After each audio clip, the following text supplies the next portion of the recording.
하나님 말씀 오바다스 1장입니다. 1절에서 끝절까지 교독합니다. 1절 말씀 제가 먼저 받들어 봉독드립니다.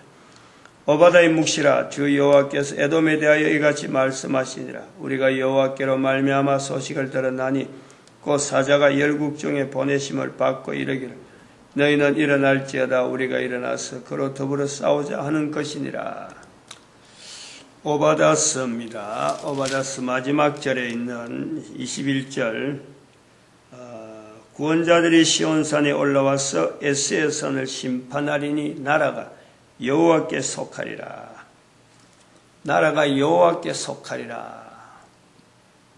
15절에 있는 말씀에 여호와께서 만국을 벌하실 때다. 만국이 나라다. 모든 나라. 21절에 나오는 나라가 여호와께 속한다. 만국이 여호와께 벌하실, 만국이 여호와께 벌받을 때니 때다. 만국, 나라. 두 가지가 결국은 하나님께서 나라를 벌함으로 뒤에서 벌함으로 바로 세우는 거죠. 바로 세우는. 1절에 있는 대로 그로 더불어 싸우리라. 바로 세우려고 하나님께서 지금 작정해서 선포하는 거죠. 이걸 멸하려고, 나라를 멸하려고 하는 것은 결코 아니라는 거죠. 오바다스 전체가, 그래서 오바다스가, 이게 계시서, 묵시라 표현하고 있는 것 같은데, 만국이 벌받을 때라는 것은 지금까지 말씀을 해왔습니다. 지금까지. 그래서 나라가 여호와께 속한다. 모든 나라가 여호와께 속한다. 다시 말하면 예수님 오실 때는 모든 사람들이 다 예수 그리스도 앞에 무릎 꿇고 예수 그리스도를 주라 할 수 있는 그러한 상황, 그 상황을 지금 오바다에서 우리가 바라볼 수 있다는 거죠. 빌립보서 2장 9절에서 있는 11절에 있는 말씀을 나라가 여호와께 속한다라는 거예요. 그러면 현재적으로 이것이 어떻게 가능할 것인가? 현재가 지금 벌받을 때인데 현재가 또 나라가 여호와께 속하는 과정이 되어져야 되고 또 나라가 여호와께 속하는 그 상황이 예수 그리스도 오심에서 모든 인간들이 예수 그리스도의 무릎을 꿇어야 되는 그 상황을 내다볼 때에 지금은 분명히 모든 사람들이 예수 그리스도 이름을 대항하는 그 구조로 지금 현재 있는 거죠. 여기서 그렇지 않다고 할 상황이 아니에요. 오바다스에서 여호와께서 만국을 벌하실 때다 하는 그때보다 지금이 훨씬 더 여호와께서 벌하실 때가 되는 것이 지금은 더 심한 거예요. 그때부터 지금까지가 오히려 약하다. 지금은 모든 사람들이 여호와께 벌받을 때가 아니고 나라가 여호와께 속한 때다 라고 할 수만 있으면 얼마나 좋겠어요. 그건 바람직하지. 그러나 분명한 것은 그렇지 않다는 거예요. 그렇지 않다는 그 표현을 우리가 언어를 쓰는데 문자 언어, 수리 언어, 숫자 언어, 이 숫자 언어의 그 지배가 남성이 위주가 되었다. 남성이 위주가 된 것은 전쟁 문화 때문에 노아 시대 이후로 바벨탑 사건 이후로 그 바벨탑 사건이 하나의 표정이죠, 표정. 전쟁 문화가 인류를 지배하면서 남성 위주의 모든 조직이 남성 위주로 되어 있는 거예요, 남성 위주로. 또 여자들이 논리적인 부분에서는 여자들이 굉장히 앞서는 이것이 언제 알 수 있느냐? 어릴 때 5살, 10살, 어릴 때, 적어도 아동기, 사춘기 이전에, 사춘기 이후가 돼도 마찬가지예요. 결혼 전에 가면 결혼 전.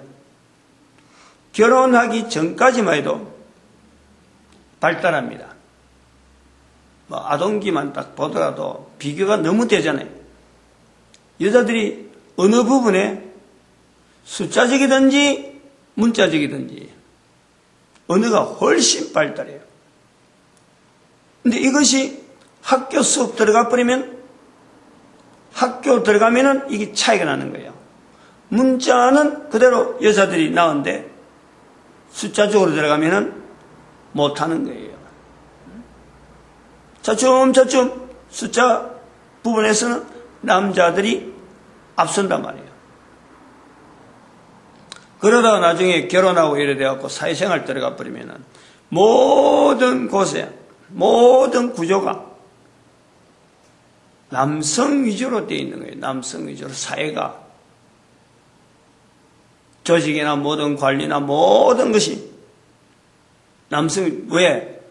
이 전쟁 문화 때문에 전쟁 수천 년 동안 전쟁 문화가 넘어오면서 구조가 인류의 이 어떤 남녀의 이 사회 기여도 또 조직 형성하는 이 어떤 사람 사이에 있는 이 사회 형성이 되어지는데 남자들이 우선적으로 되어 있어요. 이 구조가 하나님의 교회, 하나님의 교회. 하나님께서 이스라엘 백성들을 훈련시키시고 그래서 모든 인류를 구원하시기 위한 방편으로 이스라엘을 훈련시키고 그 이스라엘의 훈련이 끝나는 것으로서 이제는 예수 그리스도께서 직접 이 땅에 오셔서 모든 인류를 대상으로 해서 이스라엘이라고 하는 환경을 통해서 하나님이 이 땅에 오시는 하나의 방편이 되어지면서 모든 인간들을 구원하시기 위한 형태로 예수님께서 오신 예수님께서 이 땅에 그 남겨놓으신 형태가 예수님의 형태를 다시 남겨놓은 그 구조가 교회라는 거예요. 교회. 그래서 에베소서 1장 22절 23절에 바로 교회의 머리 예수 그리스도께서 교회의 머리고 교회는 바로 예수님의 몸이다. 하나의 예수님과 교회라고 하는 이 구조를요 1대1의 구조로 예수님과 대응되어지는 또 하나의 예수님을 나타내는 어떤 형태로서 몸이라 몸 예수 그리스도 교회가 바로 예수님의 몸인 거예요. 교회가 예수님의 몸으로 몸된 교회예요. 또 한편으로는 교회를 리드하고 있는 교회를 통해서 최상적으로 목표해야 될 자리가 바로 그리스도인 거예요. 이런 내용에서 에베소서 1장 22절 23절이 예수님에 대해서 형성과 교회에 대해서 관계를 되어졌는데 인류의 구조가 남성이 이끄는 여자가 되어지니까 남성한테 이끌림 받는 여자가 되어가니까 교회가 예수님한테 끌려가는 예수님에서 끌려가는 교회 형태로 이게 인식이 되어지고 이게 부각이 되어지는 거예요. 그렇게 연결한 거예요. 은연중에 그게 박혀 있는 거예요. 교회라고 하는 이 1대1의 분명한 관계에서 예수님만 나타내야 될 교회라고 되어야 되는데 예수님에 의해서 끌려가는 교회가 되니까 교회라고 하는 이 조직 자체가 별도로 교회를 운영하기 위한 조직이 또 형성이 되어지는 거예요. 예수님을 앞세워가지고 나아가야 될 교회인데 교회를 조직해야 될 별도의 어떤 조직체를 운영하는 그게 또 교회가 남자가 되는 거예요. 나라가 여호와께 속한다 연결되어지는 거죠. 나라가 여호와께 속한다. 나라가 여호와께 속하는 방향으로 오바다서부터 지금까지 놓았어야 되는데 여호와께 속하지 않는 구조로 예수 그리스도와 교회를 통해서 예수 그리스도의 몸으로서 교회가 예수 그리스도를 지향하는, 유일하게 예수 그리스도를 지향해야 되는 그 교회 구조가 되어야 되는데, 예수 그리스도를 나타내지 못하는 몸이 되어지는 교회는 바로 일반적으로 전쟁 문화에 익혀진 이 남자들이 논리적으로나 수리적이나 모든 부분을 점령하고 있는 남자에 의해서 운영되어지는 교회 체제로 넘어온 거예요. 이것이 바로 열방의 선지자로서 대한민국이 나타나는 지금 현재 부활통일 시대, 앞으로 천년 시대에 주어진 과제야. 이런 말을, 대한민국을 통해서 이런 말을 하는 것도 대한민국 자체가 이걸 받을 만한 하나님 앞에 참 어떤 그럴듯한 어떤 흔적이 있느냐, 뭐 어떤 실적이 있느냐, 실적 보고하는 게 아니죠. 실적 보고하는. 교회라고 하는 이 통해서 만국을, 나라가 여호와께 속하는 이 내용이 교회를 통해서 나타나는 건데, 교회가 그 실적이 있어 그런 게 아니란 말이에요. 철저하게 무너진 거예요. 여호와께 벌받을 때가 가서 분명한 지금 현재 벌을 받아야 되는 거예요. 무엇을 벌을 받아야 되느냐? 이건 각오를 해야 돼. 지금 아직까지 벌이 아직 안 나왔어. 구체적으로 안 나왔어요. 보면은 나오게 돼 있는 거예요. 이제는 나타나도록 돼 있는 거예요. 벌 받을 형태로서 만국을 벌하실 때, 부활통일 시대 열방의 선지자가 나타낼 때 이것이 눈으로 확인해야 될 때, 과연 우리다, 과연 대한민국이 이거 일어서야 될 때다. 지금부터 이런 소리 듣는 지금부터라도 조금 준비하다가 그런 것이 느껴지면은 뭐 옆에 사람 좌우 뭐 돌아볼 거 없어요. 급하게, 신속하게, 최선을 다해서. 그래 봐봐야 자기 삶, 한 사람 삶 정도밖에 안 돼요. 그래 봐봐야 나이 한 60 전체를 볼 때 20대까지는 지대로 뭐 어떻게 살지 모르는 거고, 30대쯤 들어와야 이제 비로소 내가 사회하고 관계되는가, 자기가 뭔가 해보겠다는 게 되는데, 30년도 제대로 못 쓴다니까. 30년. 한 인생의 30년도 제대로 못 쓴다니까. 어릴 때부터 준비해야지, 어릴 때부터. 바싹 준비해야지. 100년밖에 안 남았어요. 지금 100년 되면 표가 팍 나버린다니까. 100년. 그래갖고 1000년을 준비해야 되는데, 온 인류를 나서야 하는데, 이게 보통 힘든, 이게 프로젝트가 아니에요. 굉장히 바쁘고, 달려가야 돼, 달려가도 보통 달려가면서 해야 될 일이 아니라, 엄청나게 힘든 일이야. 해야 될 일이 많단 말이야. 개인 30년밖에 안 쓴다니까. 알짜배기들만 알짜배기를 쓰는 거예요. 수리언어의 숫자의 몰락, 컴퓨터, 1, 2, 1, 0. 이게 문자도 아니고 숫자도 아닌, 논리기도 하면서도 논리가 아닌, 1, 0. 그 컴퓨터 시대를 통해서 지금까지 숫자로 연결되던 모든 계산이 이제는 필요 없는 거예요. 바로 컴퓨터에서 전부 다가 프로그램만 조작해버리면 지금까지 계산해오던 계산, 어떤 논리, 정리 이런 거 암기하고 할 필요가 없는 거예요. 아날로그 아닌 게 바로 디지털로 해서 바로 나와버리니까. 바로 데이터가 바로 나와버린다니까. 그게 디지털 시대.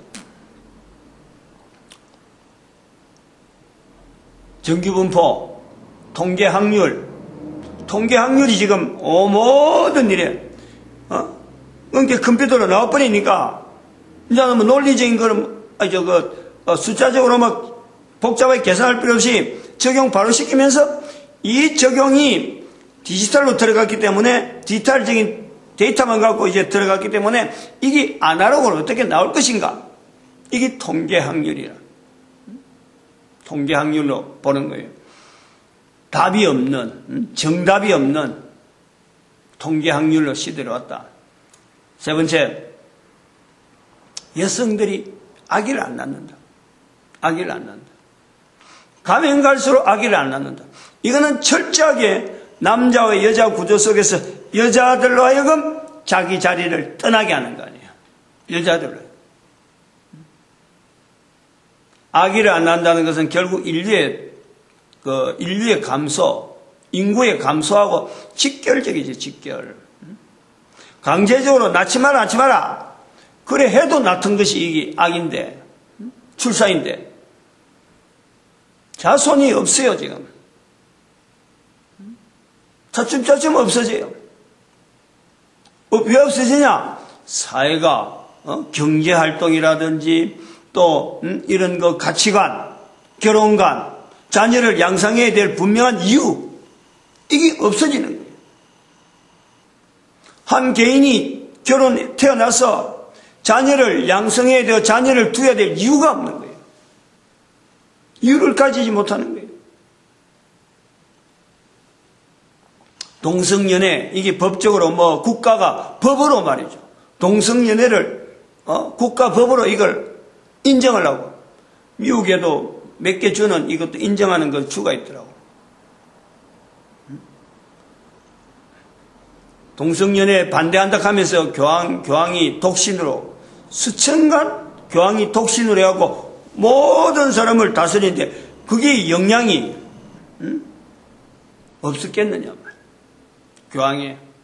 교황의 자리가 사탄의 자리라 할 때에 사탄이 결국 인간으로 하여금 자녀 번식을 하지만 못하는 생육하고 번성하라 하나님의 뜻인데 이걸 생육하고 번성하지 못하도록 지금 문화가 분명히 같단 말이에요. 그래서 앞으로 1000년은, 앞으로 100년 지나면은 2114년, 인구가 63억으로 분명히 줄어들 거다. 근데 급속하게 줄어든다, 급속하게. 지금까지 해왔으니까. 그게 인류의 종말에, 이제는, 벌 받을 때로서 나타나는 벌인 거, 벌로서 보이는 거예요, 이제. 그래서 그걸 사람들이 바라볼 때, 야곱의 집에 속한 자로서 바라보면서, 야곱의 집에 속한 자와 범죄한 나라라고 이렇게 구분되어질 때, 야곱의 집에 속한 자들의 자세가 사람이 죽어갈 때, 사람이 죽어가는 것을 보면서 더욱더 자손에 대한 기대를 해야 되는 것이 바로 이 야곱의 집에 속한 자라. 자손에 대한 기대가 앞으로 가면 갈수록 더 강한 쪽이 있고 약한 쪽이 있고 자손이 없어도 된다. 이렇게 죽어가는데 내가 이렇게 태어나서 이렇게 아무것도 없이 죽어가는데 자손이 뭐가 필요해 있느냐라고 하는 사람이 분명히 나와요. 그거는 딱 반으로 잘라서. 그러면 자손이 꼭 필요하다. 자손이 꼭 필요하다라고 말하는 쪽에 있는 사람들은 어떤 사람이냐? 야곱의 집에 속한 자들인데 왜 이들이 야곱의 집에 속하느냐? 예수님이 오실 때 무릎 꿇고 예수 그리스도를 주라 할 수 있는 자손이 필요한 거예요. 자손이. 여호와께 만국이 여호와께 속한다 할 때 그때에 예수 그리스도 이름 앞에 무릎 꿇고 예수 그리스도 이름 앞에 무릎 꿇고 예수 그리스도를 주라. 모든 이름에 높은 이름을 둘 수 있는 그 자손, 그 자리의 인간, 그것이 필요한 거예요. 그 시대가 다가오니까. 1000년이 지나버리면 이게 완전히 분리된단 말이에요. 앞으로 1000년은 이제 가르는 기간이 들어가고 1000년 지나면 이것이 완전히 딱 구분되어 버려요. 교회의 형태를 바울이 여자는 교회에서 잠잠하라 하는 그 구조를요, 우리가 뛰어넘어야 돼요. 그 해석을 지금까지 그것 때문에 교회가 여성 목회라든지 여자들이 교회에서 하는 이 활동을 지금까지 제재했어요. 그건 지금까지 제재한 거는 어쩔 수 없다 보는 거예요. 그러나 부활 통일 시대는 바로 그것을 다르게 한다는 거예요. 사도 바울이 교회의 여자는 잠잠하라 할 때는 교회가요, 이게 정상적인 교회예요. 예수 그리스도 앞에 무릎 꿇는 그 상황이 정상적인 교회를 둘 때 교회는 잠잠해야 되는 거예요. 교회에서 여자가 잠잠해야 되는 거예요. 남자들이 수리적인 언어라든지 이 두 가지를 분리해서 문자적인 언어에 여자들을 분명히 두고 수리적인 언어만 남자가 주관하는 그런 환경, 서로 반분되죠, 반분. 안 그러면 문자적인 것을 남자가 담고 수리적인 거 여자에게 주든지, 이 두 개가 구분되어지는 상태, 동등한 상태에서 교회가 하나님의 인도 속에 하나님의 기능, 하나님께서 원하시는 모든 인간들을 구원하시기 위한 하나님의 섭리의 교회가 바르게 지내왔다면 맞죠. 그렇게 해야죠. 분명히 그것을 내다보고 바울은 이야기한 거죠. 교회의 전반적인 어떤 균형, 겉으로나 안으로나 지향하는 예수 그리스도를 두고, 교회라 그러면 항상 예수 그리스도를 몸된 예수 그리스도의 머리를 두고 지향하는 그런 교회가 되어야 되죠. 그러나 지금 교회 봐봐요. 어느 교회가, 어느 목사님이 교육에 대해서 교육을 많이 받아야 목사가 되는 줄 알고 지향했던 이 교회 제도, 그 목사 제도, 교육에 철저히 찌들어 있다 보니까 예수 그리스도 성경 말씀이 얼마나 땅에 떨어져서 예수 그리스도 이름이 얼마나 땅에 떨어져 있는지, 어제도 말씀했지만 그 다빈치 코드 같은 그런 언어들이 횡행했는데 어디서 나오는 거예요? 전부 다 교회가 그런 수용을 받을 만하니까 그것이 막 하나의 흥행으로 나오는 거죠. 이 예수 그리스도 이름이 땅에 떨어지고 있는데도 불구하고 대책이 없어. 그냥 하나의 이런 이론, 나중에 가다 보면 사라지겠지. 이 정도밖에 안 되는 거예요. 그러나 전반적인 인류 속에서는, 예수 그리스도 이름에 대한 이 자리가 차츰, 모든 사람이 높은 사람 이름이 아니고, 그냥 일반 대중의 한 사람으로서 예수님의 이름이 그냥 인간으로서 그냥 이렇게 쉽게 통용이 되는 이런 환경. 이게 잘못된 거예요, 분명히. 잘못됐으면 이걸 끝내겠습니다.